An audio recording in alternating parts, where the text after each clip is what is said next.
നമസ്തേ. വഖഫ് നിയമത്തിൻ്റെ ഏറ്റവും പ്രധാനപ്പെട്ട കടമ്പ കഴിഞ്ഞ അർദ്ധരാത്രി കടന്നിരിക്കുകയാണ്.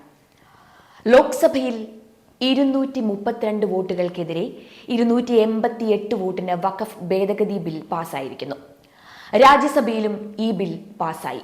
അതോടെ രാഷ്ട്രപതി ഒപ്പുവെച്ച ഈ നിയമം പ്രാബല്യത്തിൽ വരും.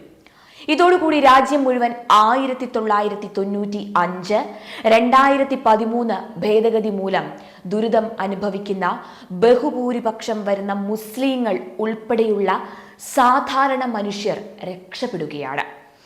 പുതുക്കിയ ഈ വഖഫ് ഭേദഗതി നിയമം കൊണ്ട് സത്യത്തിൽ ഏറ്റവും കൂടുതൽ ഗുണമുണ്ടാകാൻ പോകുന്നത് മുസ്ലിം സമുദായത്തിന് തന്നെയായിരിക്കും. നിലവിലെ വഖഫ് നിയമം ഈ രാജ്യത്തെ ഭരണഘടനയെ തിരസ്കരിച്ചുകൊണ്ട് ഏതൊരാളുടെയും സ്വത്ത് കൈവശപ്പെടുത്താനുള്ള അധികാരം കൈവശം വച്ചപ്പോൾ ഏറ്റവും അധികം തിരിച്ചടി നേരിട്ടത് മുസ്ലിം സമുദായത്തിന് തന്നെയായിരുന്നു. കാരണം മുസ്ലിങ്ങൾ അവരുടെ ദൈവത്തിന് ദാനം ചെയ്യുന്നതാണ് ഈ വഖഫ്. അതുകൊണ്ട് തന്നെ അതിൻ്റെ തിരിച്ചടി ഏറ്റവും കൂടുതൽ അനുഭവിക്കേണ്ടി വരുന്നതും ഈ മുസ്ലിം സമുദായം തന്നെയാണ്. നിങ്ങൾ ജീവിക്കുന്ന മണ്ണ് നിങ്ങളുടെ പിതാക്കന്മാർ ആരെങ്കിലും വഖഫ് ചെയ്തതാണ് എന്ന് വഖഫ് അവകാശം ഉന്നയിച്ചാൽ നിങ്ങൾ പെരുവഴിയിലേക്ക് പിന്നെ ഇറങ്ങേണ്ടി വരികയാണ്.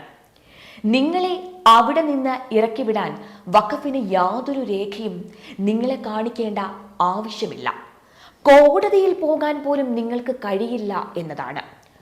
മുസ്ലിം സമുദായത്തിനും അതിൻ്റെ കൂടെ ഈ രാജ്യത്തെ മറ്റു മനുഷ്യരുടെ സ്വത്തും സംരക്ഷിക്കാൻ കൂടിയുള്ളതാണ് നമ്മുടെ പാർലമെന്റിൽ ഇപ്പോൾ പുതുക്കിയ ഈ ഭേദഗതി ബില്ല്. 4 തലമുറകളായി മുനമ്പത്ത് താമസിക്കുന്ന 600ഓളം കുടുംബങ്ങൾ ഒരു നിവർത്തിയുമില്ലാതെ അവസാന ശ്രമം എന്ന നിലയിൽ സമരത്തിൽ ആയിരുന്നു. അവരെ ഇനി അവിടെ നിന്ന് ഇറക്കി വിടുന്ന അവസ്ഥ ഉണ്ടാകില്ല, അതെങ്ങനെ ഒഴിവാകും എന്ന് പലരും ചോദിക്കുന്നുണ്ട്. ഈ ഭേദഗതിയെ എതിർത്ത കോൺഗ്രസും എറണാകുളം MP ഹൈബി ഈഡനും ഇതേ ചോദ്യം തന്നെ ചോദിച്ചിട്ടുണ്ട്. ഭേദഗതി നിയമത്തിൽ മുൻകാല പ്രാബല്യം ഇല്ല, അതുകൊണ്ട് മുനമ്പം പ്രശ്നം പരിഹരിക്കപ്പെടില്ല എന്നാണ് ഹൈബി ഈഡൻ പറഞ്ഞത്. പുതുക്കിയ ഭേദഗതി നിയമത്തിൽ മുനമ്പം പ്രശ്നവും പരിഹരിക്കപ്പെടും എന്ന് കേന്ദ്ര സർക്കാർ ഉറപ്പ് നൽകിയിരുന്നു. ഇത് കാണുന്ന മുസ്ലിം സഹോദരങ്ങളോട്, ജനാധിപത്യം മതേതര ബോധമുള്ളവരോട് ചില ചോദ്യങ്ങൾ ചോദിക്കാനുണ്ട്. നിങ്ങൾ ഈ ഭേദഗതിയെ എതിർക്കുന്നവരാണോ? ആണ് എങ്കിൽ എന്തുകൊണ്ട് നിങ്ങൾ എതിർക്കുന്നു? വഖഫ് ഇന്നോ ഇന്നലെയോ ഉണ്ടായതല്ല. ഇന്ത്യ സ്വാതന്ത്ര്യം നേടി നെഹ്റുവിന്റെ കാലത്ത് 1954 കൊണ്ടുവന്നതാണ്. ആ നിയമത്തിൽ പ്രത്യക്ഷത്തിൽ കുഴപ്പങ്ങളൊന്നും തന്നെ ഉണ്ടായിരുന്നില്ല. എന്നാൽ 1995 ബാബരി മസ്ജിദ് തകർത്തതിന്റെ പശ്ചാത്തലത്തിൽ മുസ്ലിം സമുദായത്തിൽപ്പെട്ടവരെ ആശ്വസിപ്പിക്കുവാൻ വേണ്ടി അനേക പദ്ധതികൾ കൊണ്ടുവന്നതിന്റെ ഭാഗമായി അന്നത്തെ നരസിംഹറാവു സർക്കാർ ഒരു കാടൻ ഭേദഗതി ആ വഖഫ് നിയമത്തിൽ കൂട്ടിച്ചേർക്കുകയുണ്ടായി. ആ ഭേദഗതി വഖഫ് നിയമത്തിന്റെ ആത്മസത്ത തന്നെ ഇല്ലാതാക്കുകയായിരുന്നു. ആ ഭേദഗതി കുറച്ചുകൂടി കടുപ്പിച്ച 2013 മൻമോഹൻ സർക്കാർ മറ്റൊരു ഭേദഗതി കൂടെ അതിൽ കൊണ്ടുവന്നു. അതോടുകൂടി ആ 2 ഭേദഗതികളും വഖഫ് നിയമത്തെ കയറൂരി വിട്ടു. 1995 ഈ ഭേദഗതിയുടെ 40ാം നിയമം അനുസരിച്ച് എന്റെ ഭൂമിയിൽ ഞാൻ പരമ്പരാഗതമായി താമസിച്ചു കൊണ്ടിരിക്കുന്ന, അത് ഒരുപക്ഷെ 100-200 വർഷം മുൻപ് ആരോ വഖഫ് ചെയ്തു കൊടുത്തതാണ് എന്ന് വഖഫ് ബോർഡ് പറഞ്ഞാൽ നമ്മുടെ ഭൂമി വഖഫിന് അവരുടേതാണെന്ന് പ്രഖ്യാപിക്കാം. ആ ഭൂമിയിൽ നിന്ന് നമ്മൾ ഇറങ്ങിപ്പോകണം.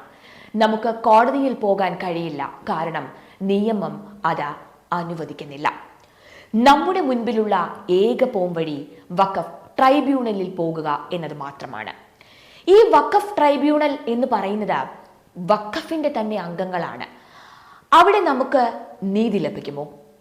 നമ്മുടെ പരാതി ട്രിബ്യൂണൽ തള്ളിക്കളഞ്ഞാൽ നമ്മൾ തീർച്ചയായും പെരുവഴിയിലാകും.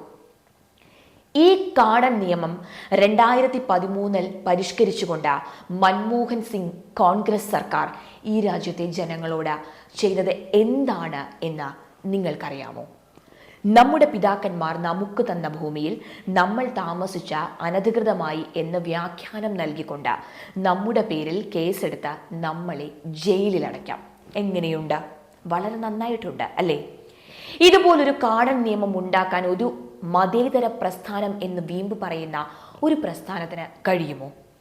സംഘടിത വോട്ട് ബാങ്കിനു വേണ്ടി ഒരു രാജ്യത്തെ ജനങ്ങളെ ഒറ്റിക്കൊടുക്കുക, ഇത് ചതിയല്ലാതെ പിന്നെ മറ്റെന്താണ്?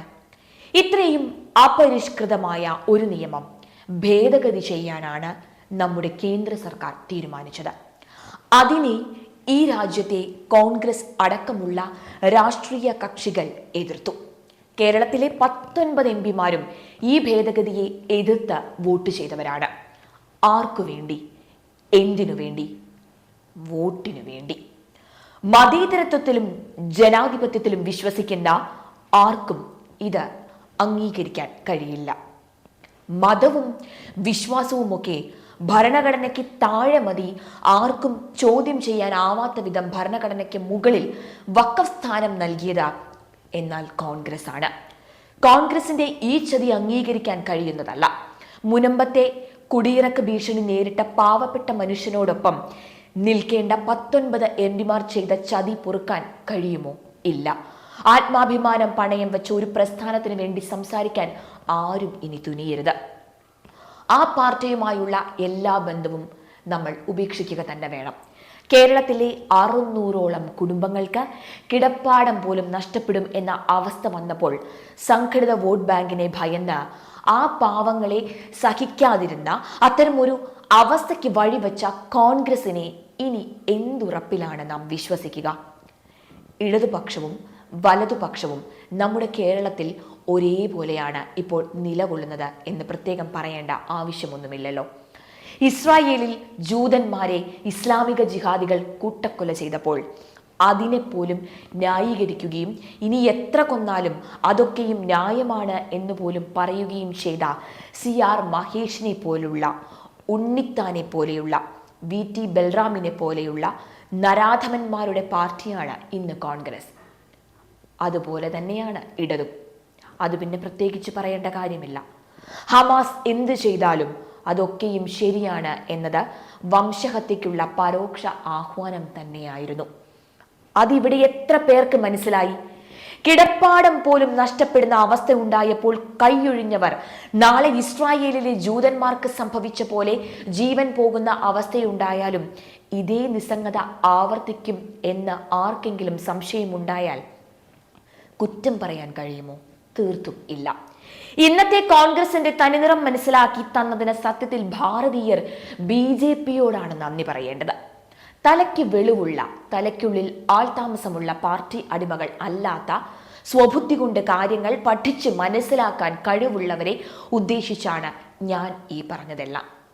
ഞാൻ വിശ്വസിക്കുന്ന പ്രസ്ഥാനം എന്ത് തരവഴി കാണിച്ചാലും അതിനെ കണ്ണും പൂട്ടി അനുകൂലിക്കുന്ന അടിമകൾ ഈ വീഡിയോ കാണേണ്ട കാര്യം ഉണ്ടായിരുന്നില്ല എന്ന് നിങ്ങൾക്കിപ്പോൾ തോന്നിയെങ്കിൽ അത് വെറും സ്വാഭാവികം മാത്രം എന്ന് പറഞ്ഞ് നിർത്തട്ടെ.